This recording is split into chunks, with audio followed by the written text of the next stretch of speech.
tomto videu vám ukážem, ako vyzerá výplatná páska. Pamätám si, že keď som prvýkrát dostal výplatu, ostal som šokovaný tým, ako málo peňazí mi prišlo na účet. Poďme sa pozrieť na túto konkrétnu výplatnú pásku. Mesačný plat je 1600 eur. Na túto sumu mám uzavretú pracovnú zmluvu. Je to suma, ktorou odpovedám na otázku, koľko zarábaš. Odpoviem, zarábam 1600 eur mesačne. Ale pozor, to neznamená sumu, ktorú dostanem na účet. Na účet mi príde iba 1187 eur aj 16 centov. Tak, kde sa stratili všetky tie peniaze? Prečo nedostanem rovných 1600 eur? Odpoveď je, že išli štátu a poisťovniam. Poďme sa pozrieť na to bližšie. Hrubá mzda sa odvíja od počtu odpracovaných hodín. Ak som bol v tom mesiaci chorý alebo mal neplatené voľno, táto suma bude o niečo nižšia. Naopak, ak by som dostal prémie, osobné ohodnotenie alebo príplatok za prácu v noci či cez víkend, táto suma, hrubá mzda, bude o niečo vyššia. Máme hrubú mzdu 1590 eur aj 56 centov. Ako sa dostanem k čistej mzde? Čistá mzda sa vypočíta ako hrubá mzda minus odvody do poisťovní, to sú tieto dva riadky, a minus dane. Odvody sú peniaze, ktoré idú do poisťovní, zdravotnej a sociálnej. Zdravotné poistenie sa platí do zdravotnej poisťovni. Platia sa z neho nemocnice, doktory, lieky. Ostatné poistenia, nemocenské, starobné, invalidné a poistenie nezamestnanosti, sa platia do sociálnej poisťovni. Je to pre prípad, keby sa stalo niečo nečakané. Nemocenské poistenie sa použije, keď ochoriete a nemôžete ísť do práce. Alebo keď potrebujete ostať doma s chorým dieťaťom. To, že ostanete doma, neplatí zamestnávateľ, ale poisťovňa. Starobné poistenie má zabezpečiť našu budúcnosť, keď budeme starí. Sú to peniaze, ktoré idú na dôchodky. Invalidné poistenie kryje prípad, keby sa nám niečo stalo a naše zdravie nám už nedovolí naplno pracovať. Vtedy dostaneme od štátu peniaze navyše. Poistenie v nezamestnanosti pomôže situácii, ak prídete o prácu. Od štátu v takom prípade dostanete čas pôvodnej mzdy po dobu niekoľkých mesiacov. To pomôže pri hľadaní novej práce bez toho, aby sme hneď po ukončení práce nemali na nájom alebo jedlo. Odvody sa priamo počítajú ako percento z hrubej mzdy. Na zdravotné idú 4% z hrubej mzdy, takže 4% z 1590,56 sa rovná 63 eur aj 62 centov.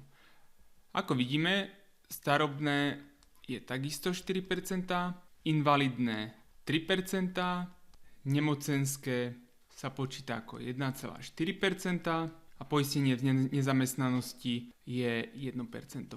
Takže 1% z 1590,56 je 15,90. Takže tú desatinu čiarku sme dali o 2 miesta. Takže nemocenské, starobné poistenie, invalidné poistenie v nezamestnanosti je sociálna poisťovňa a zdravotné je zdravotná poisťovňa. Odvody sú príspevky do sociálnej a zdravotnej poisťovne. Poďme sa pozrieť na daň. Daň je príspevok štátu. Sú to peniaze, ktoré sú potrebné, aby štát mohol fungovať. Platia sa z nej úrady, súdy, cesty, polícia. Je toho veľa, čo treba zaplatiť. Daň sa vyberá postupne a nakoniec sa zhrnie v každoročnom daňovom priznaní. Ako sa vypočíta? Daň, ktorá ide štátu, sa vypočíta ako 19% z rozdielu dane a nezdaniteľnej čiastky základu dane. Základ dane sa vypočíta ako hrubá mzda minus poistné. Poistné je súčet nemocenského, starobného, invalidného, poistenia v nezamestnanosti a zdravotného poistenia. Takže keď to vypočítame, poistné sa rovná 22,26 plus 63,62 plus 47,71 plus 15,90 plus 63,62 a dokopy je to 213,11 eur. Hrubá mzda je 1590,56, takže základ dane bude 1377,45 eur. Dobre, čo nám chýba na výpočet dane?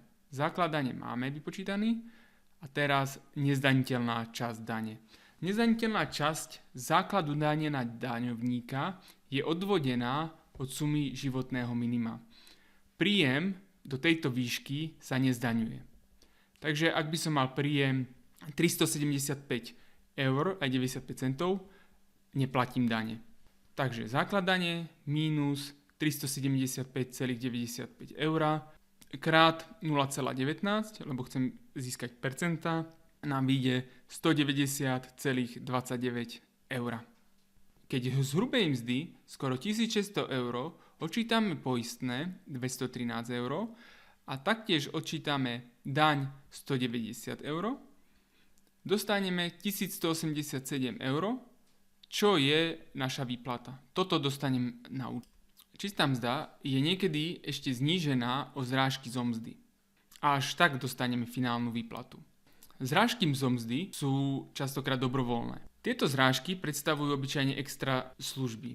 Viac našporených peňazí, príspevok na stravu, príspevok na životné poistenie alebo mesačný odvod zamestnancov na doplnkové dôchodkové sporenie. Sú to peniaze navyše, ktoré môžeme použiť, napríklad pôjdeme do dôchodku a budeme chcieť o niečo viac peňazí. Keď si porovnám sumu 1600 eur a 1187 eur, zistím, že asi 73% z mojej mesačnej sadzby dostanem na účet. A ešte je tu taká zaujímavosť. V tejto výplatnej páske vidno aj celkovú cenu práce zamestnanca, čo je 2150 eur. Túto sumu zaplatí zamestnávateľ. Ak porovnáme, čo ja dostanem na účet, 1187 eur, a čo zaplatí zamestnávateľ, zistím, že asi 50% peňazí, čo zaplatí zamestnávateľ, dostanem ja na účet. Takže 45% ide štátu a poisťovňam. Teraz vieme, že náš výsledný plat je zvyšok z hrubej mzdy po zaplatení odvodov, príspevkov do poisťovní a dane štátu.